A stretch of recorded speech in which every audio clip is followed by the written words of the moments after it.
8h moins le quart, l'interview vérité d'Europe 1. Thomas, vous recevez ce matin Frédéric Pechnard, ancien directeur général de la police nationale. Aujourd'hui, vice-président Les Républicains du Conseil régional d'Île-de-France. Plus encore que les images impressionnantes de cette voiture de police en feu en plein Paris, c'est la volonté de tuer les deux policiers qui étaient à bord et qui heureusement ont pu s'en tirer, qui frappe les esprits. Il y a déjà eu, on le disait, 4 interpellations dans cette affaire. Bonjour Frédéric Pechnard. Bonjour. Ça fait des semaines maintenant que les cortèges se succèdent, des semaines que les casseurs agissent. Pourquoi n'arrive-t-on pas à enrayer ce cycle de violence? D'abord, le maintien de l'ordre, c'est quelque chose qui est extrêmement difficile. Il faut quand même toujours le rappeler. Et le maintien de l'ordre fait par la police française a un impératif, c'est qu'il n'y ait pas de mort. Donc on comprend bien pourquoi les choses sont un peu plus difficiles. Mais ça veut dire quoi? Ça veut dire qu'on dit aux policiers, restez sur la réserve de la retenue, il vaut mieux que vous preniez vous des coups sur la figure plutôt qu'il y ait un problème? Oui, bien sûr, c'est très exactement ce qui se passe. C'est-à-dire que il faut impérativement qu'il n'y ait pas de mort ou de blessés graves à l'issue de manifestations. C'est ce qui fait d'ailleurs tout l'honneur et toute l'efficacité de la police française. Mais ce qui manque aujourd'hui à la police, ce sont des ordres clairs.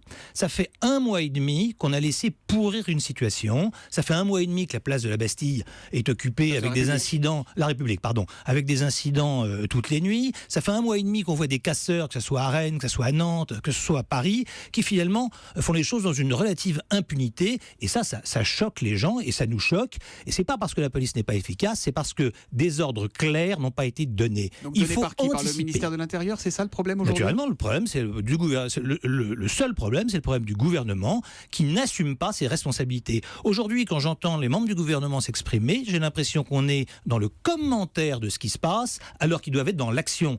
Vous ne pouvez pas à la fois être dans les gradins en train de regarder le match et puis jouer sur la pelouse. Eh bien, eux, ils sont en train de jouer sur la pelouse. Ça serait quoi des consignes claires, Frédéric Pechnard? La consigne claire, ça consiste... Vous savez, quand vous êtes au gouvernement, votre problème n'est pas de savoir s'il faut mettre une compagnie à droite, une compagnie à gauche, s'il faut faire intervenir le renseignement, si on doit mettre telle ou telle personne sur écoute. Ça, c'est le travail des services de police. Le ministre de l'Intérieur, moi je me souviens de Nicolas Sarkozy, ministre de l'Intérieur, eh bien, il rassemblait autour de lui les chefs de police. Vous étiez alors directeur général de la police nationale. Et il disait, voilà ce que je veux.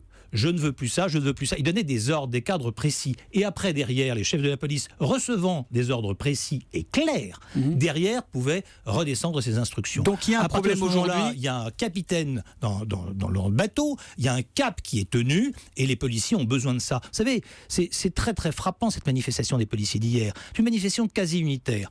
Très peu de temps après que les policiers aient obtenu de belles avancées statutaires.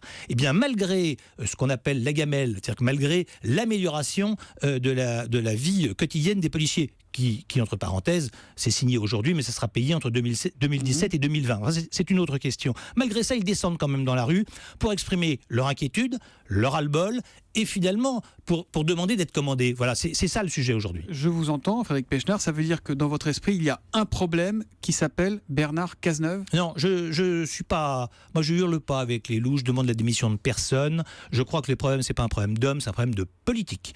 Vous avez un président de la République qui ne prend pas de décision, qui a érigé la maxime d'Henri Queuille, il n'est pas de problème qu'une absence de solution ne puisse résoudre en théorème de gouvernement. Eh bien, on voit aujourd'hui que ça se retourne contre lui. Quand il y a un petit incendie qui commence quelque part, vous envoyez un pompier avec un extincteur. Si vous ne faites rien, eh bien, 2 ou 3 jours après, il faut toute la caserne de pompiers. Et bien là, aujourd'hui, il va falloir toute la caserne de pompiers pour éteindre l'incendie. On entend beaucoup le politique Frédéric Pechnard ce matin. J'aurais quand même posé cette question à l'ancien directeur général de la police nationale. Un policier participant à la manifestation a dit il faut les interpeller, ces casseurs, on les connaît. C'est vrai, c'est ça, c'est aussi facile que ça? Mais d'abord, on les connaît. C'est le travail. Mais qui sont-ils? C'est le travail des services de renseignement. Vous savez, on croit toujours qu'en maintien de l'ordre, l'essentiel, ce sont les compagnies républicaines de sécurité ou les gendarmes mobiles. C'est vrai que c'est le plus visible. Mais le travail sur ce type de personnes est un travail de renseignement. C'est-à-dire que les services de renseignement, la préfecture de police, c'est un très bon service de renseignement, doivent travailler sur ces gens-là, sur des militants autonomes, ce sont des militants politiques de l'ultra-gauche. Ce sont des politiques, ce sont pas des jeunes paumés, c'est un mouvement politique pour vous, les casseurs? Bien sûr. Alors, il y a de tout. Il y a agrégé tout un tas de paumés qui peuvent venir autour, etc. Mais le noyau dur est un noyau de militants de l'ultra-gauche. Vous savez, quand on est policier, on doit être attentif à ce qu'on appelle les signaux faibles. Eh bien, là, on est dans le signal faible d'actes beaucoup plus graves qui peuvent éventuellement venir. On est dans... Ça veut dire qu'on va vers du plus grave, pour parler concrètement, que la machine est en train de s'emballer? Je le crains. Et que ça va être on de est pire dans en de pire. l'agression systématique. Si vous voulez, si vous me permettez, qu'il y ait des heurts entre les policiers et des, entre guillemets, casseurs, casseurs, avec des gens qui viennent par exemple piller des magasins, ou des voyous qui veulent être arrêtés et qui se défendent, Ça, c'est une on l'a chose. connu aussi sous le précédent quinquennat. Bien Il y a eu sûr, des c'est une problèmes. chose. Par contre, aller comme hier, attaquer un véhicule avec un homme et une femme à bord de la compagnie périphérique, aller volontairement cibler le symbole régalien de l'État, qui est une voiture de police avec des policiers, prendre le risque de les tuer.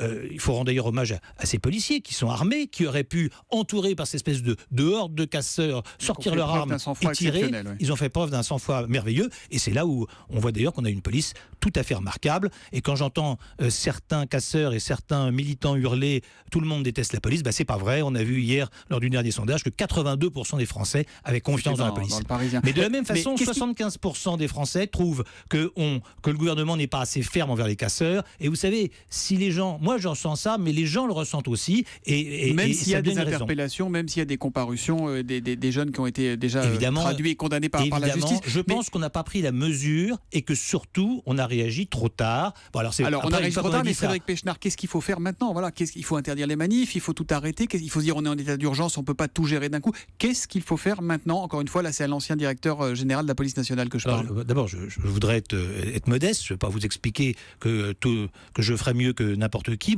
mais concrètement... D'abord, il y a des risques terroristes qui sont extrêmement avérés. Voilà. Il y a des risques de dérive dans les manifestations, des risques de casseurs.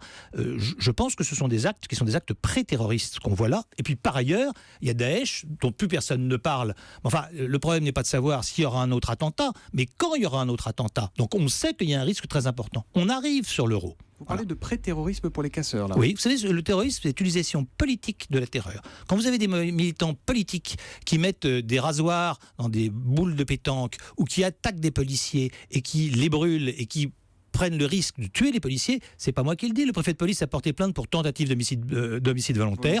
On est dans du pré-terrorisme. Qu'est-ce qu'il faut faire alors? Qu'est-ce qu'on fait là? Il y a encore des manifestations aujourd'hui. Qu'est-ce qu'il faut faire? Eh bien, je crois que la première chose à faire, c'est de donner des instructions qui sont extrêmement claires et notamment demander aux services de renseignement de travailler plus sérieusement peut-être sur ces casseurs. Vous voyez, j'ai été frappé, le préfet de police a fait ce qui était une bonne chose, a pris 10 arrêtés d'interdiction de manifestation. On aurait pu faire autre chose. Je pense qu'il faut aussi bloquer les frontières pour empêcher les casseurs venus de l'étranger. Il y en a. On aurait pu imaginer l'assignation à résidence. Et la justice administrative a retoqué 9 de ces 10 dossiers. Ça veut dire quoi? Ça ne veut pas dire que le juge administratif est fou. Pas du tout. Ça veut dire que les dossiers n'étaient pas suffisamment travaillés et pas suffisamment documentés. Si dès le départ, on avait pu identifier, interpeller ces casseurs et qu'on dise à la justice administrative, voilà, celui-là, il est venu déjà sur 6 manifestations. Il a déjà été arrêté 2 fois, il représente un danger, la justice administrative aurait simplement validé ça. Voilà. Merci. Donc il faut absolument se mettre tout de suite, on a perdu beaucoup trop de temps, se mettre tout de suite en préparation et ne pas considérer que ce sont des jeunes gens qui vont dans la rue parce qu'ils veulent s'amuser, etc. Mais nous avons un noyau dur qu'il convient de surveiller et d'interpeller. Merci beaucoup Frédéric Pechnard d'être venu en direct sur Europe 1. Je rappelle que vous êtes ancien directeur de la police nationale et directeur général des Républicains. Merci, ainsi que vice-président du Conseil régional d'Île-de-France. Merci, bonne journée à vous.